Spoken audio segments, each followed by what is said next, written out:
Assalamualaikum warahmatullahi wabarakatuh. Salam sejahtera untuk kita semua. Jumpa lagi dengan channel Jurnal Edukasia yang akan memberikan informasi seputar pendidikan yang akurat dan terpercaya.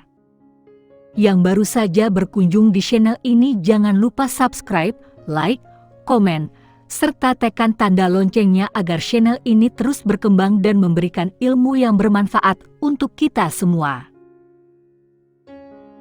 Tenaga honorer yang berprofesi sebagai pengemudi, tenaga kebersihan, dan satuan pengamanan pada tahun 2023 akan dihapus. Penghapusan honorer ini telah diamanatkan oleh Menpan RB pada 31 Mei 2022 melalui Surat Edaran Nomor B185 MSM 0203/2022. Adapun amanat ini harus dijalankan oleh para pejabat pembina kepegawaian atau PPK, instansi pemerintah pusat dan daerah dengan tidak merekrut pegawai non-ASN atau honorer lagi di tahun 2022, karena pada 28 November 2023 honorer dihapus. Jika mengacu pada Undang-Undang ASN Nomor 5 Tahun 2014 Pasal 6, pegawai ASN hanya terdiri dari PNS dan PPPK, sedangkan honorer tidak termasuk. Oleh karena itu, Menpan RB meminta kepada PPK untuk melakukan pendataan non-ASN atau honorer dengan ketentuan yang telah ditetapkan melalui Surat Edaran Nomor B1511 MSM 0100/2022. Salah satu syarat honorer yang diberikan kesempatan untuk dapat mengikuti pendaftaran CPNS 2022 dan PPPK 2022 adalah mendapat gaji yang bersumber dari APBN untuk instansi pemerintah pusat dan APBD untuk instansi pemerintah daerah, serta bukan melalui mekanisme pengadaan barang dan jasa, baik individu maupun pihak ketiga.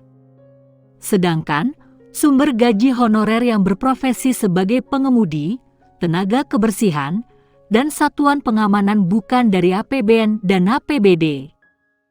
Serta besarannya pun tidak jelas karena tidak ada peraturan undang-undang yang mengaturnya. Sehingga, tidak ada harapan untuk dapat menjadi CPNS 2022 atau PPPK 2022. Lantas bagaimana nasib honorer 2023? Khususnya bagi pengemudi, tenaga kebersihan, dan satuan pengamanan? Mengacu pada Surat Edaran Nomor B185 MSM 0203/2022 poin ke-6, Menpan RB menyebutkan sebagai berikut. Dalam hal instansi pemerintah membutuhkan tenaga lain, seperti pengemudi, tenaga kebersihan, dan satuan pengamanan dapat dilakukan melalui tenaga alih daya atau outsourcing oleh pihak ketiga dan status outsourcing tersebut bukan merupakan tenaga honorer pada instansi yang bersangkutan. Kendati tidak memiliki kesempatan untuk mengikuti pendaftaran CPNS dan PPPK 2022. Honorer yang berprofesi sebagai pengemudi, tenaga kebersihan, dan satuan pengamanan masih dapat bekerja dengan dialihkan menjadi tenaga alih daya dengan sistem outsourcing. Bagaimana sistem outsourcing tersebut? Apakah dapat membuat honorer sejahtera dari segi gaji yang didapat? Sistem ini diawali dengan proses perekrutan tenaga kerja oleh perusahaan alih daya. Perekrutan ini sama dengan perekrutan pekerja pada umumnya.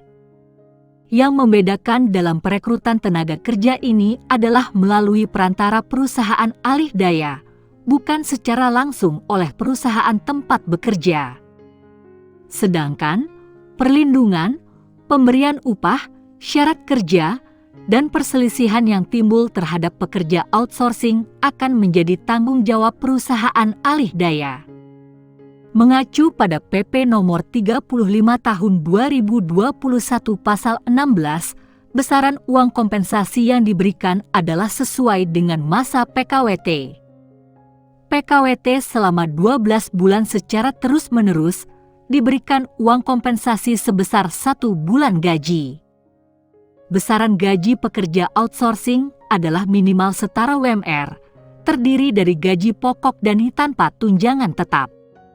Dengan demikian, kesejahteraan tenaga honorer yang dialihkan menjadi pekerja outsourcing akan lebih terjamin. Demikian informasi ini, mudah-mudahan memberikan manfaat untuk kita semua. Wassalamualaikum warahmatullahi wabarakatuh.